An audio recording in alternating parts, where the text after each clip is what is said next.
Burn With Me is a story-centric deck builder filled with cozy dread and occultic mysteries. In order to summon a personal demon, you'll master inventive gameplay with position-based synergies and permanently burn your cards and your soul.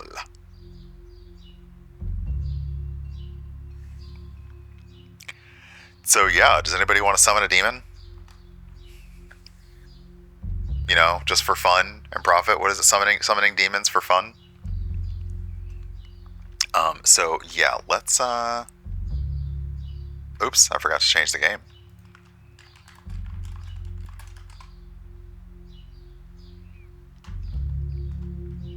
So yeah, as someone who lived through the Satanic Panic, like, let's go for it. Let me make sure you can see. Yeah, you should be. Let me know if the screen isn't changing, and I'll try a different kind of capture mode. But yeah, the settings are very simple. We'll go ahead and delete our progress. I think I'll turn up the music a little bit more.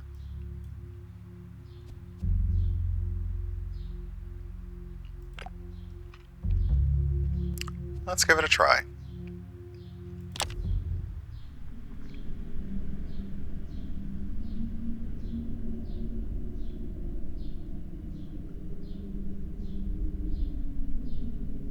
Well, this is fine.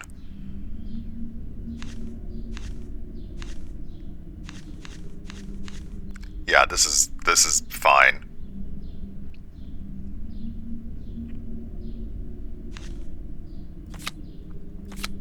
Oh, we actually are, okay.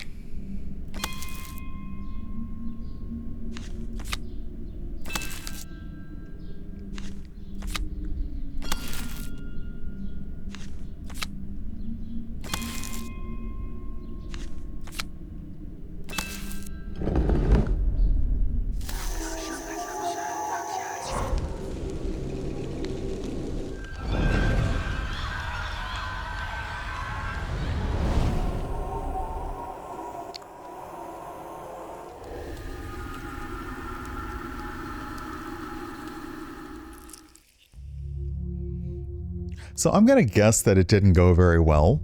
I'm going to guess the ritual didn't go very well. But welcome on in, Fly Viper. Hello, Silky Lettuce. Yeah, maybe something didn't go quite right. Let's start with the introduction.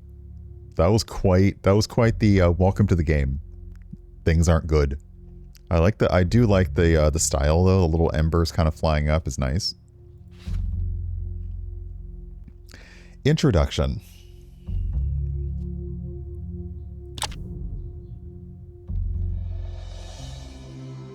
It was the same dark, rainy morning.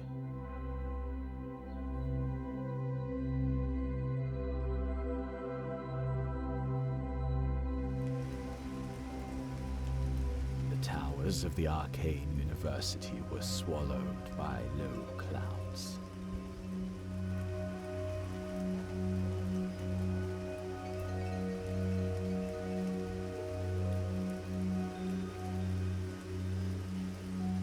I'm going to boop the volume up a little bit because the voice is a little low. Stained glass windows glowed dimly through the thick veil of rain.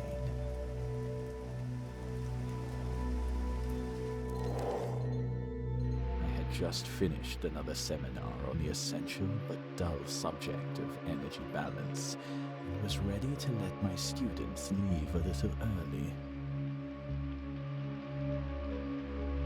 Until I recalled the University Council nagging about spending the hours with the utmost efficiency. I looked at the faces of my students, each noticeably marked by boredom, and remembered being a student myself. I remembered how everything was a little different back then. How my heart skipped a beat, but I pushed the treacherous memories aside and tried to keep a straight face. I like the boots. Before the rational part of me had a chance to take charge, I shut the damn textbook and said, Have you ever heard the tales about summoning a personal demon? Can you imagine your professor getting bored and being like, look, does anybody want to summon a demon? Sure. Pay attention. I won't repeat twice.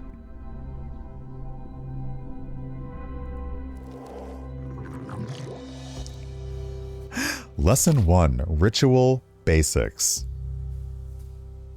Place cards on all 5 corners of the pentagram. Cards give points which will fill the vessel. Don't worry about overshooting the score. So we're going for 11. Let me pause here. I'm going to bring that up, and that up. And I'm going to go back and change my audio settings, so that should be a little better. Okay, so place cards on all 5 corners of the pentagram. We're trying to get to 11. So shadow +1. Ogre.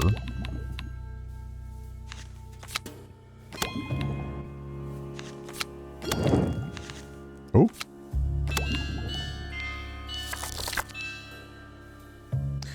You've summoned a new imp for your deck. Take it. Okay, so this is Lupus, and Lupus actually has cards on the 2 closest corners count as neighbors, so you get +2 for each neighbor. Then we choose an imp to summon. Gallus gets +4 points for each neighbor without effects.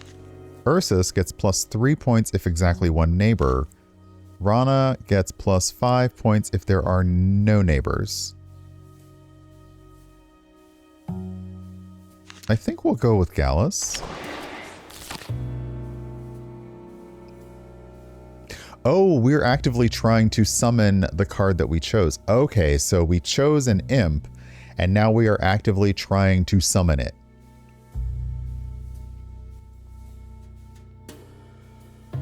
Okay, each turn, the required target score increases.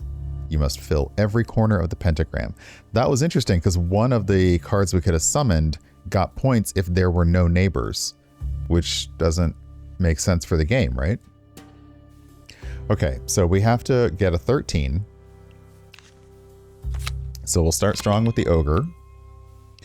Lupus gets +2 for each neighbor. So let's put something else down first. And that will give you an 8. Okay, so overfilling is fine. And then we just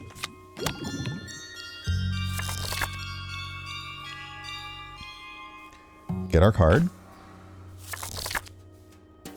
Lesson 2, Card Interactions. Some cards have special effects or bonuses. These are only triggered the moment the card is played. For example, if a card effect requires neighbors, play the neighboring cards first, then play the card. So yeah, that's what I noticed before. Oh, I get it now. So for instance, Lupus has +2 for each neighbor. But you need to play the neighbors first and then apply that card. Ursus gets +3 if they only have exactly one neighbor. So what I'm going to do right now is I'm going to play Shadow here, Ursus here. So in these positions, Ursus will get 8. Now Lupus gets plus for each neighbor. So what I want to do, and I don't have to fill the spots in order, I'm going to put Lupus here, and that will give me 8. And then I can just throw a shadow in. So this one's interesting. Rana is +5 if no neighbors. So this is one you want to play first.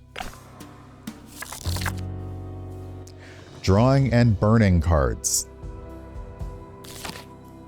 Sometimes you may need to draw extra cards from your deck. Be careful though, as doing so burns a random card from your hand. Burning a card is permanent. That card is gone forever. So, looking at my hand, I have all these shadows worth 1 point, but I have 2 cards worth 7 and 5 that I don't want to get burned. So I'm going to play those cards first. So Ursus gets +3 if you have exactly 1 neighbor, so I will play the Ogre first for 7. Ursus for 8. Now I need 5 points, which I am not going to get because each of these are worth 3. So I'm going to draw an extra card. There we go. Lupus gets +2 for each neighbor. So now I'm going to throw down a shadow and get 4 + 4. And now I can play anything I want.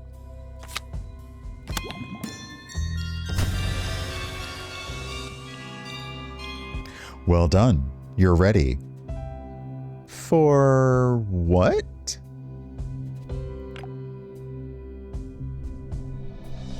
After the classes, I sat in my office shaking with dreadful premonition and excitement. Yeah, because you just taught all your students how to summon demons. I feel like the review board might want to have a chat with you. I didn't plan to show them. It was an outburst, a result of my lowered guard. Yeah, I don't think that excuse is going to fly with the board, buddy. Several years of studying these rituals might have changed the chemistry of my brain. Again, I love things that rewire my brain, but that's not going to cut it. You see, the whole topic of summoning rituals is actually taboo. Oh, I love a good taboo. I like this art too. It's very good.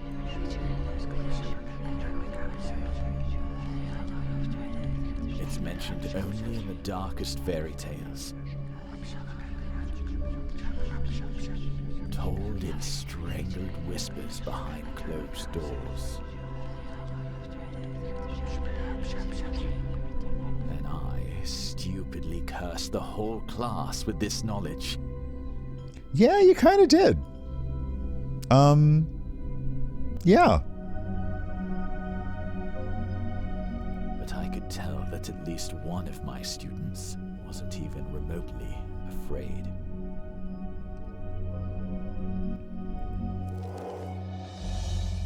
I'm guessing that's us.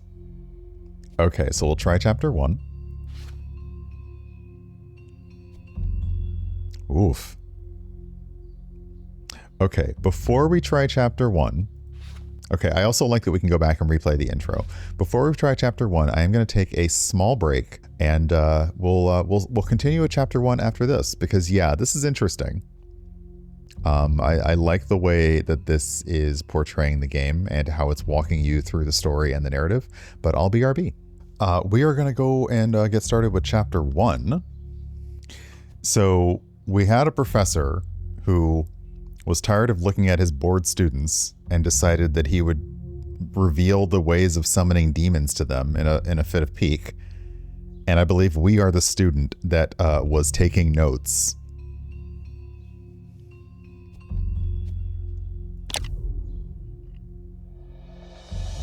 And he came. You can't just start a chapter with that game. You got to ease into it.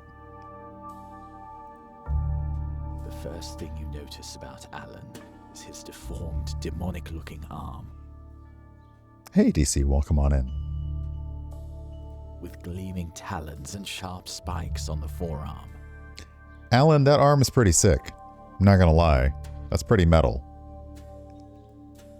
He couldn't have had a simple, happy childhood with such a birthmark.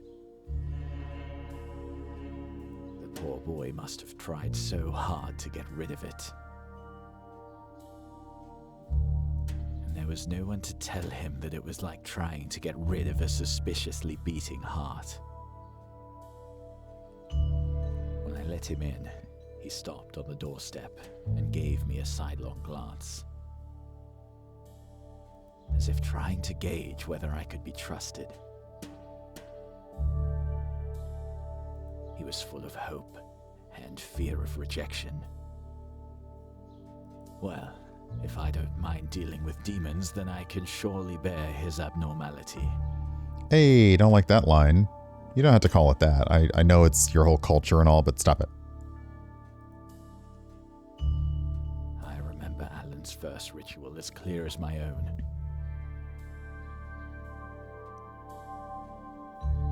I like that you've drawn a picture of Alan doing his ritual in your journal. I love the moments when change rises like a storm. Suddenly you understand that nothing will ever be the same. It's a bit cliche, but this is one of my favorite literary tropes in a book or a story, when in reflection you're like, from that moment I realized nothing would ever be the same again. It's one of my favorites. And the only way through the storm is to ride it. Oh. Alan must have shared my high spirits. All doubts forgotten, he fetched a matchbox from his pocket and began his first ritual by lighting the candles.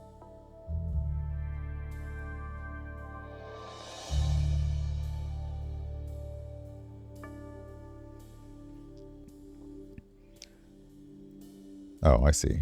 Match.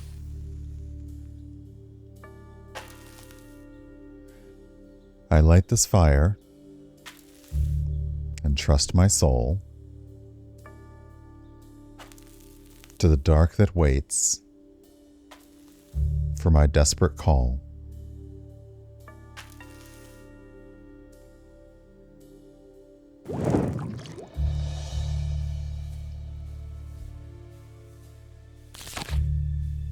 Oh, okay. That's a hand.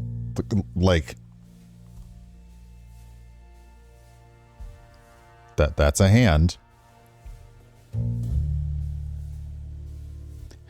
Do you think they use candles and cakes for celebrating birthdays in this world? And if so, how many parties have been spoiled by the accidental summoning of a demon at a kid's birthday? Well, first off, you say accidental. So, But also, yeah, definitely don't make a pentagram on the kid's cake. Yeah, this is, it's also giving that it's giving the 7th guest or the 13th guest kind of thing, with all of a sudden just a hand animated on screen. That's kind of awesome. Okay. So we know the rules from last time. We can also see at the top of the screen, we have a lot more dots to get through, and we know that the score isn't going to go up. The score is going to go up, number go up each time. So right now we're doing it easy, and we're trying to summon this dapper little, are you a bee? Are you an ant? Are you a roach? This dapper. So let's start by hitting our score of 9. Since weak Ursus and weak Lupus each get something for a neighbor, let's go ahead and cast Shadow. And then you're if exactly one neighbor, so you get +5. So you now are 5. We'll cast Shadow here. You get +1 for each neighbor, so now you'll have 5. And then Shadow here. Lasius. +10 if both...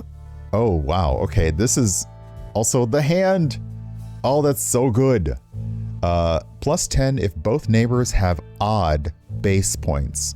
So I'm guessing base points is their points before modification.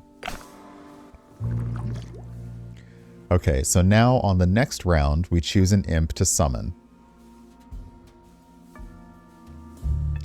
Let's go with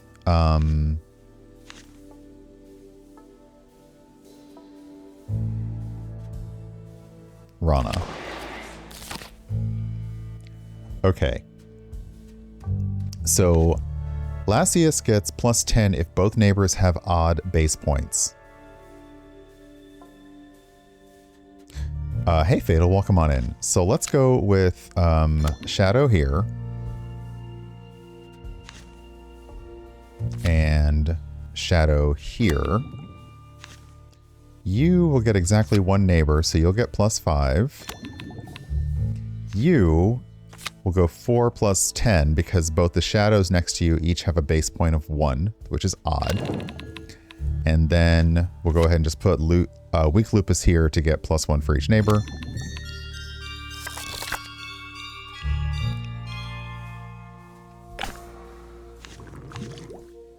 Okay. Oh, we can show our deck so we can see what we have. We have on deck, and in deck. Okay, Felis. Plus 4 for each neighbor with even base points. So now we're kind of doing the plus for even base points. Ursus is plus 3 if exactly one neighbor, and then we have the Ogre, which has no effects. Later on, there are cards that are impacted if you don't have effects on your neighbors. I think I'm gonna go with the Ogre because it's just a high number of odd points. Okay, so once again, we start with the Frog. Plus 5 if no neighbors. So you get 9 to start. Now,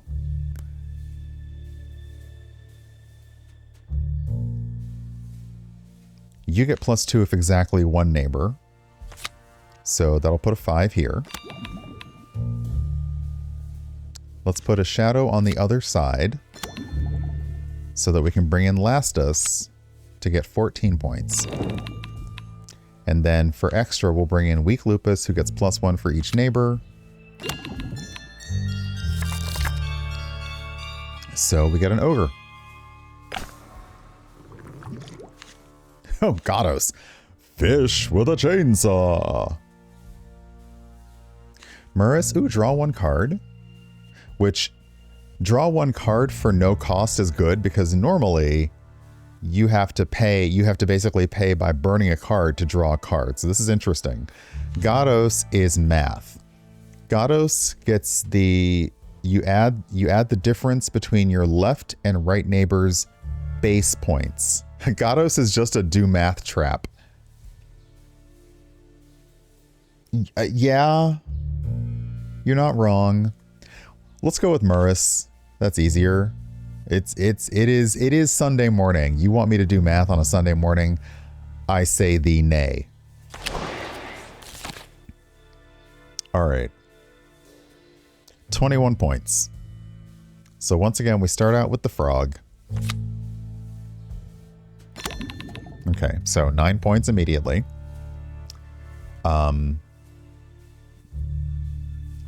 Lassus loves having odd base points as your neighbors. So let's throw in weak Ursus as an odd one here. And then the ogre here. So we're already one. Now we're just going for like overkill. Yeah, that's overkill. Murris. Ooh. Burn the rightmost card from your hand. This removes cards from your deck permanently. Now, one thing I haven't seen is whether we can change the order of our deck.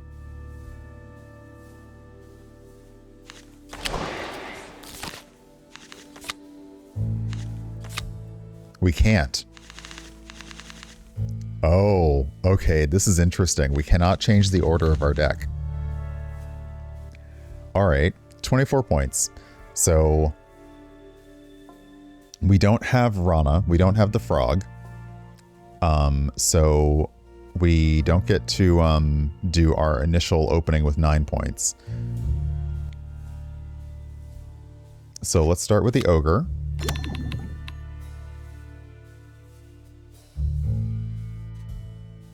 You get +2 if exactly one neighbor, so we'll put you there.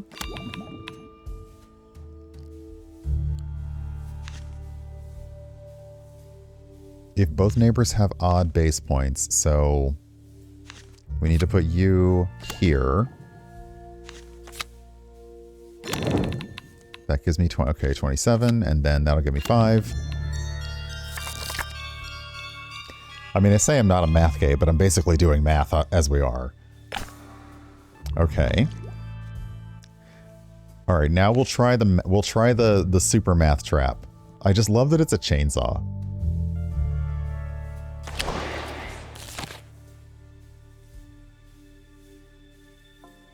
Okay, so we need 27 points. We can start with our frog friend to get 9 points immediately.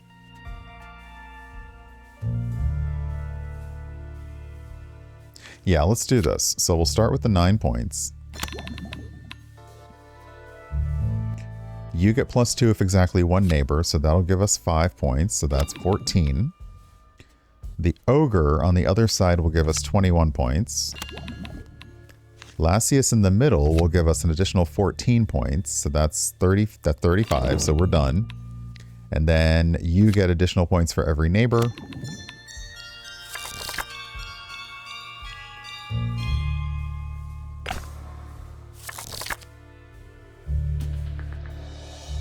He started changing from the very first ritual he conducted. Basically, the moment he stopped muting his other part. Ah. He learned fast. Once I spotted him casually commanding a shadow to move, merely so he could see better. Okay, that's sick, though. Like, I can't be bothered to I can't be bothered to turn on the light. I can't be bothered to move. I'm just going to tell this shadow to go away. That's sick, Alan. That's great. Another time he reached out to catch a mug before it was knocked over and stared at it in horror.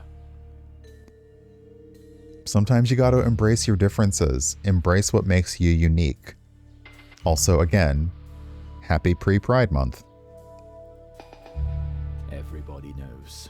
One wrong step with demonic transformations, and a poor soul is devoured by madness and obsession. Okay, you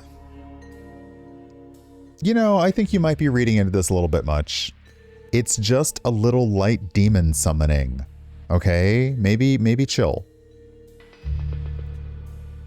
But Alan was born like this, and the subtle science of summoning came as easily as breathing. Yeah. Born this way, and instead of hiding it like society wants you to, embrace it and be who you were always meant to be. Also, for no other reason, Alan, here's a brick. You might need it. Just saying. Once he was comfortable with the basics, gaining so much power with every turn that it flooded his heart and soul. I decided that he was almost ready to face his personal demon. Your own personal demon. I watched Alan closely for some time and sensed one final way I could help him. A simple technique called Sanity Vessel. Okay, this feels like it's going to be another modification. I see like soul power. So maybe you're saving soul power for later and you're using it. Okay. It lets you store some of your excess power Okay. and spend it later. So this is when you do the overkill. Excellent. Okay, when you do the overkill on the points, you get to hold on to some of that to carry it over.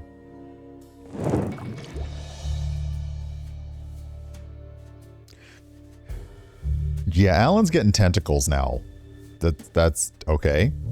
Okay, Octopod. Permanently give both neighbors +1 base points. This could be dangerous. Because I have cards that need base points to be odd. So if I don't use them on one round, like essentially I can change their base points and increase them, but that could change things. However, I think this is cool, so we might take that. Vipera is +5 for each placed card with 4 base points. So my deck right now has 2 other cards with 4 base points that I generally do put out there. So that would be an additional 15 points. That could come in handy. But we're going to go with Octopod because this sounds dangerous. Okay, so now behind me is the Sanity Vessel. It gives sanity when you overshoot points. So for every 3 points, you overshoot, you put 1 sanity point in. But later on when you spend it, if you spend 1, you get 1. Yeah, this entire game of summoning demons and embracing your differences is becoming a queer metaphor just because. All right, I need 30 points. 30. So let's start out with Rana because that gives us 9 points.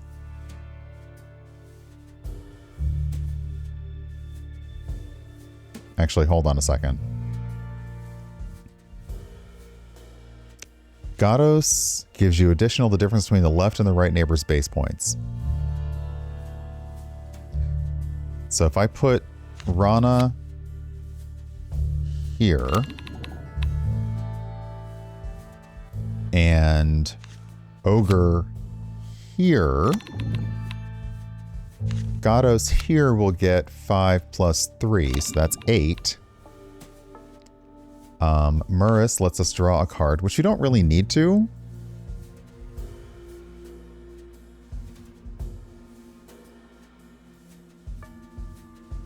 We don't really need to, but we'll go ahead and put this down here to get +5 and then +1 for each neighbor. So this gives us a little bit of overkill.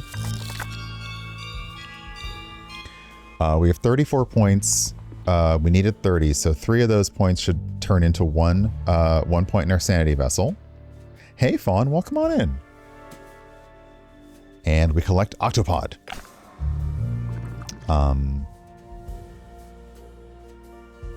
Okay.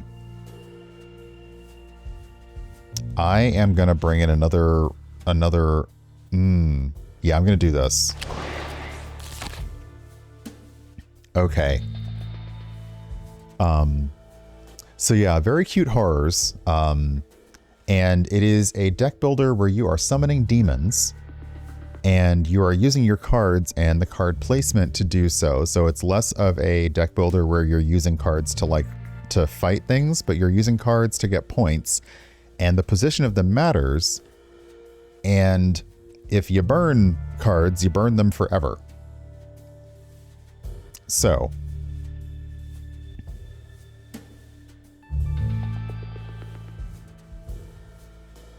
I've got a bunch of odd and even cards here. +5 if no neighbors. So that gives us 9 points immediately. +2 if exactly 1 neighbor. So let's get another 5 points. Let's throw the ogre down here to get 7 more points. Throw Lassius in the middle to get 14 points. And then let's go ahead and cast Vulpus. So we have, let's see here. We already overshoot by, oops, you can't see it. We're already overshooting by 3, so we get 1 point here. We can overshoot by 10, which will give us 3 more points. And burn the shadow. So yeah, now we have some buffers. Buffer time.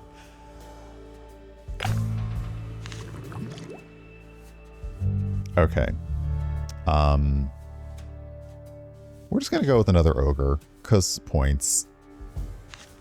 Cause the most you can get is, well, the most you can get is 8, and the most, oh, we'll go for ogre. It's points and it's odd. Okay.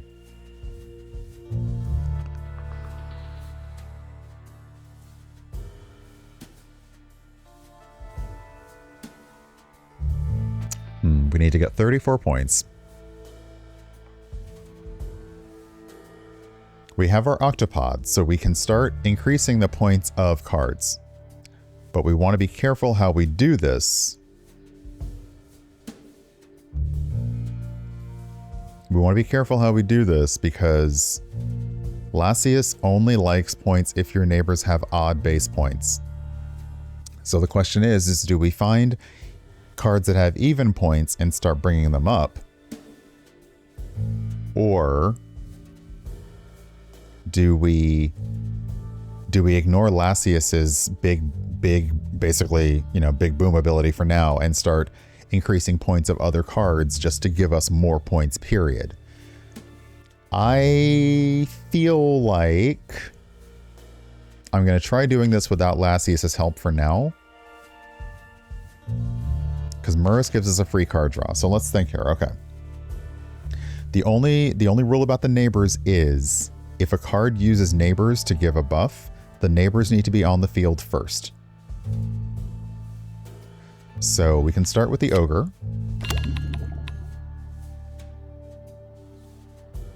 And then we'll draw a card because we have room in our deck.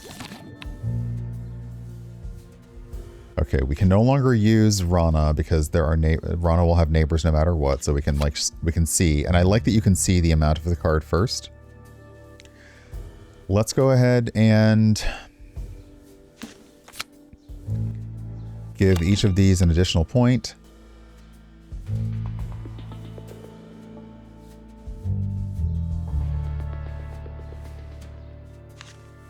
Oh, I'm not going to do it, am I? I sure am not. Dang it. Because, yeah, that's going to give me... Oh, I do have some points to spend, so maybe I can still do this. I have some points to spend, so you get 5. You get 5 more. Yeah. Okay. Wasn't enough. You've lost yourself while performing a ritual, so I did not have enough to cover. I didn't have enough to cover the minimum amount. I like that it's just pins into a heart pillow. That's amazing.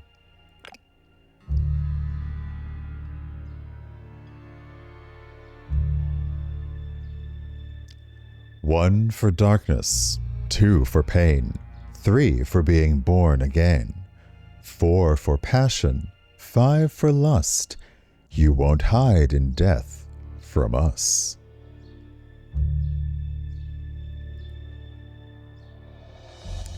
I think Alan tried to summon a little close to the sun. Yep. So I like that the minimum amount of points you have to get goes up every time. So you really need to start thinking about your strategy. Some of the strategy is getting rid of cards. Like the shadow cards, those little 1 or 2 pointers don't do much for you later on. So you can start thinking about getting rid of them. But you do need to remember your synergies. So like I made a bad decision by doing the octopod and changing the cards because that was going to screw me later on. But in that one round, I should have been focusing on a different sum. So yeah, that is interesting card mechanics, which some people have talked about how everything is a deck builder now. And yeah, but a lot of deck builders are trying to chase after the Slay the Spire mechanic. Like a lot of people just want their deck builder to be another Slay the Spire. But you're getting people who put a lot of twists into their deck builders. This one is less Slay the Spire, and it's almost more like a traditional tabletop card game, where the points on the cards are really about what you're trying to do to make a total, and their positioning matters. This is definitely something that you could probably convert this to like an actual tabletop game, and it would work pretty well. So yeah, Burn With Me has a demo in the Steam store right now. Let me get y'all a link for that in chat. But I like this. This has definitely got the vibes. I like the sinister, I like the supernatural aspect of it. I think my only feedback would be that make the voice lines louder. Like, just make them louder. Everything else really felt good and sounded good. So yeah, I also appreciate that you can, if you want to restart from the demo, you can, because it looks like the demo only has that one chapter in it. So yeah, burn with me. It's very nice.